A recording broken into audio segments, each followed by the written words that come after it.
yeah, good idea, yeah. I mean, I could just shit all over the blackboard, huh? প্রায় ৭০ বছর হতে চলেছে আইনস্টাইনের মৃত্যুর, কিন্তু আজও বিজ্ঞান তার গবেষণা ছাড়া অনেকটাই অচল। আর এজন্যই পুরো বিশ্ব তার সেই অস্বাভাবিক মস্তিষ্ক সম্পর্কে জানার জন্য অধীর আগ্রহী। সাধারণত বাচ্চারা ১ অথবা ২ বছরের মধ্যে কথা বলা শুরু করলেও আইনস্টাইন কিন্তু ৪ বছর বয়স অবধি একটুও কথা বলেননি। একদিন আইনস্টাইন যখন তার বাবা মায়ের সাথে রাতের খাবার খাচ্ছিলেন, হঠাৎ তিনি বলে ওঠেন, স্যুপটা খুবই গরম।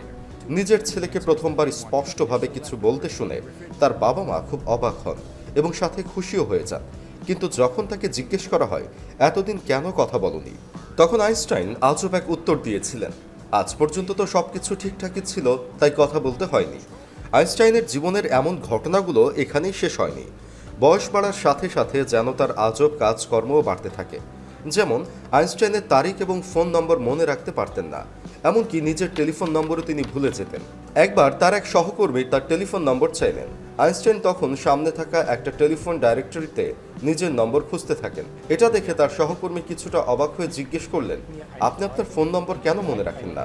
তখন আইনস্টাইন তার সহকর্মীকে বললেন, এমন কোনো কিছুকে আমি কেন মনে রাখবো যা আমি বইয়ে খুঁজলেই পেতে পারি? আইনস্টাইন সবসময় বলতেন, আমার ভেতর তেমন বিশেষ কিছু নেই, আসলে আমি এমন একটা মানুষ যার মাঝে কৌতূহল রয়েছে অনেক বেশি।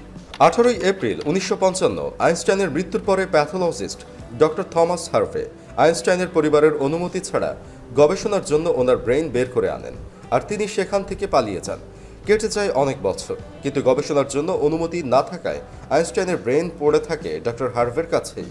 পরবর্তীতে আইনস্টাইনের ছেলে হ্যান্স আলবার্ট আইনস্টাইনের অনুমতি পাওয়ার পর ডক্টর হার্ভে আইনস্টাইনের ব্রেইনের উপর গবেষণা করা শুরু করে দেন। প্রথমে তিনি আইনস্টাইনের ব্রেইনের ওজন করেন।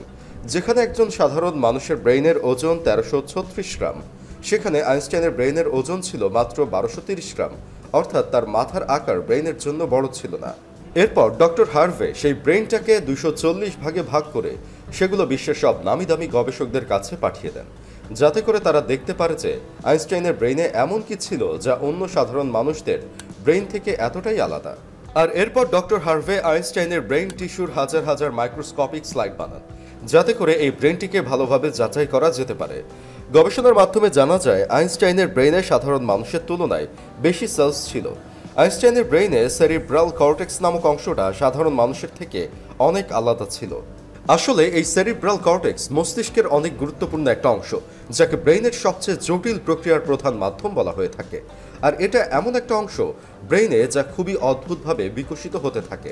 আর গবেষকদের মতে এটাই প্রধান কারণ ছিল আইনস্টাইনের ব্রেইনের অসাধারণ চিন্তাধারার। যখন বিজ্ঞানীরা আইনস্টাইনের ব্রেইনকে আবার পরীক্ষা করা শুরু করলেন, তখন তারা অবাক হয়ে গেলেন, কারণ তার ব্রেইনে রিঙ্কেল পারিয়েটাল অপারেকুলাম নেই, যে কারণে তার ব্রেইনের পারিয়েটাল লুপের আকার সাধারণ মানুষের ব্রেইনের চেয়ে ২০% বড় ছিল।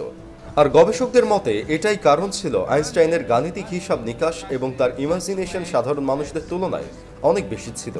এছাড়াও আইনস্টাইনের ব্রেইনে নিউরনের পরিমাণও অনেক বেশি ছিল, যা তার মনোযোগ এবং দূরদর্শিতা অনেক বেশি ছিল।